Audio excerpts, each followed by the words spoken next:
Yang pertama di sini aku masukkan 300 gram margarin. Nah, kalau kalian mau full margarin aja juga boleh, totalnya nanti 350 gram. Nah, kalau aku mix dengan room butter dan aku tambahkan room butter 50 gram. Ini totalnya sama ya teman-teman, 350 gram. Tambahkan 80 gram gula halus. Di sini aku menggunakan gula biasa yang sudah di blender. Jangan lupa disaring ya supaya tidak ada gula yang menggumpal. Lanjut aduk sampai tercampur rata. Nah, ini nggak perlu terlalu lama, cukup sebentar saja asal tercampur rata. Nah, setelah tercampur rata dan teksturnya creamy seperti ini sudah cukup ya teman-teman. Tambahkan 3 butir kuning telur. Lanjut aduk sampai tercampur rata. Nah, setelah tercampur rata seperti ini sudah cukup ya. Lanjut masukkan 20 gram susu bubuk, 50 gram tepung maizena,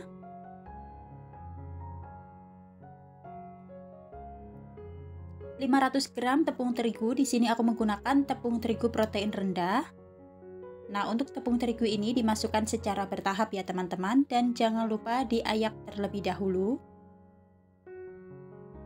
Lanjut aduk kembali sampai tercampur rata menggunakan spatula atau centong kayu juga bisa ya. Nah, setelah tercampur rata seperti ini, masukkan sisa tepungnya sampai habis.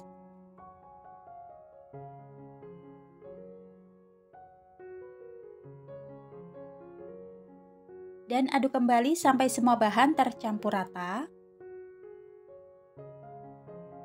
Nah, setelah tercampur rata seperti ini, baru bisa diaduk menggunakan tangan ya.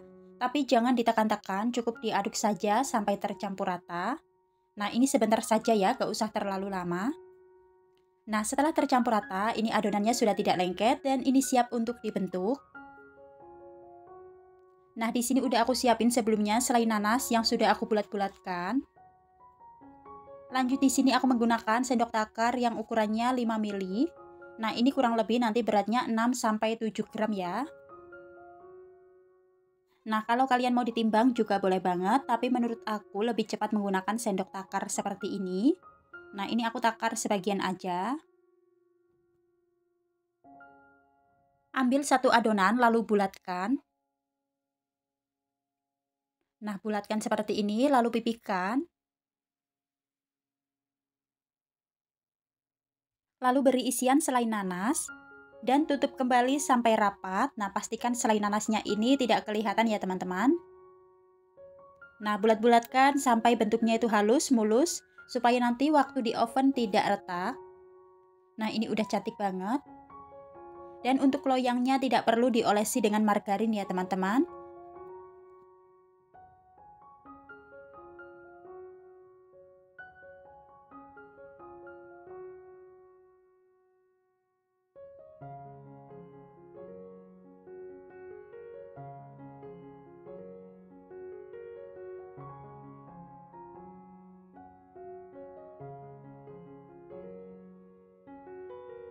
Nah, setelah semuanya selesai dibulat-bulatkan, ini dia hasilnya jadi 3 loyang ya teman-teman. Nah, ini siap untuk di oven. Sebelumnya udah aku panasin oven kurang lebih selama 10-15 menit atau sampai suhu oven stabil. Nah, ini aku oven 3 sekaligus ya. Oven selama 40 menit atau sampai matang menggunakan api sedang cenderung kecil. Nah, karena aku oven 3 loyang sekaligus, jadi untuk per 10 menit aku tukar posisi loyang. Yang di atas aku tukar yang tengah ke bawah, dan yang bawah ke atas. Setelah matang, keluarkan dari dalam oven lalu tunggu sampai benar-benar dingin. Nah, sambil menunggu nastarnya dingin, di sini aku siapin olesan. Di sini udah aku siapin 4 butir kuning telur, tambahkan 3 sendok makan minyak goreng, dan aku tambahkan sedikit pewarna makanan warna kuning. Lanjut aduk sampai tercampur rata. Nah, ini pelan-pelan aja ya teman-teman, jangan sampai berbuih. Nah, supaya makin halus, di sini aku saring terlebih dahulu. Nah, ini untuk memastikan olesannya itu benar-benar halus supaya nanti hasilnya cantik. Nah, setelah disaring ini dia hasilnya. Nah, setelah nastarnya udah benar-benar dingin, lanjut di sini dioles ya teman-teman. Aku di sini memakai 2 kali pengolesan. Nah, ini aku oles untuk yang lapisan pertama terlebih dahulu.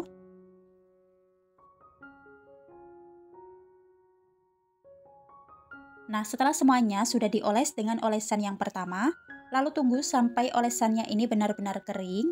Nah, setelah dipegang ini tidak menempel ya teman-teman, dan ini benar-benar kering. Lanjut timpa dengan olesan yang kedua. Nah, ini udah cantik banget ya teman-teman, warnanya benar-benar glowing.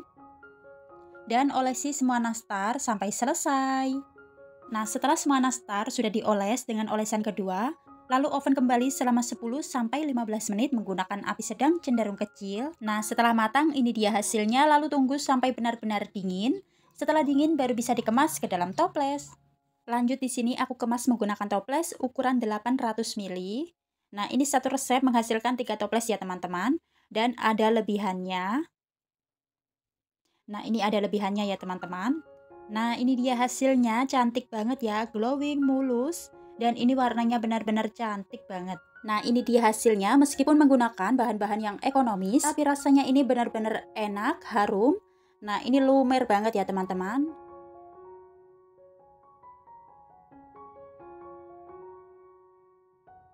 Masukkan 135 gram margarin, 100 gram kental manis putih,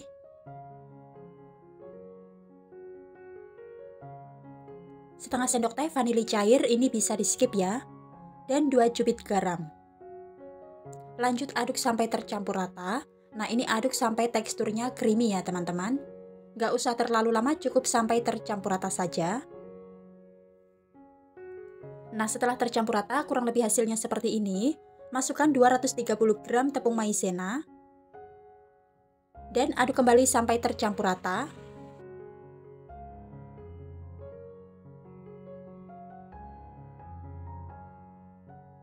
Setelah dirasa adonan sudah berat, lanjut di sini aku mau uleni menggunakan tangan.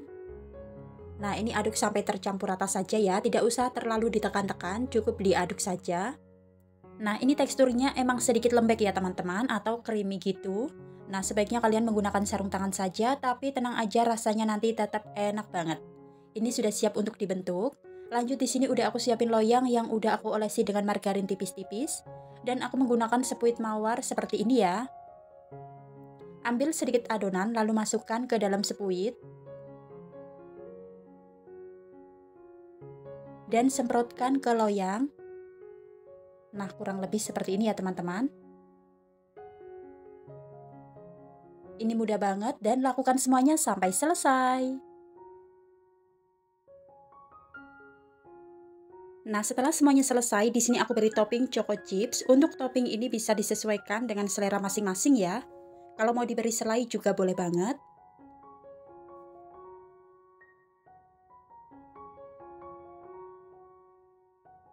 Nah, setelah semuanya selesai, sebelumnya udah aku panasin oven ya, kurang lebih selama 10 menit. Dan lanjut oven kurang lebih selama 25-30 menit atau sampai matang. Untuk menit ke-15, aku tukar posisi loyang ya. Nah, setelah matang, keluarkan dari dalam oven lalu tunggu sampai benar-benar dingin. Nah, setelah sudah benar-benar dingin, baru bisa dikemas ke dalam toples. Di sini aku kemas menggunakan toples ukuran 800 ml dan satu resep menghasilkan 2 toples. Nah, ini dia hasilnya, cantik banget ya teman-teman. Teksturnya benar-benar kokoh dan ini renyah, tapi lumer saat di mulut. Ini benar-benar enak, recommended banget. Nah, ini dia hasilnya, cantik banget ya teman-teman. Terima kasih sudah menonton video aku. Jangan lupa like, komen, dan subscribe biar tidak ketinggalan video aku yang lainnya. Terima kasih, selamat mencoba. Wassalamualaikum warahmatullahi wabarakatuh.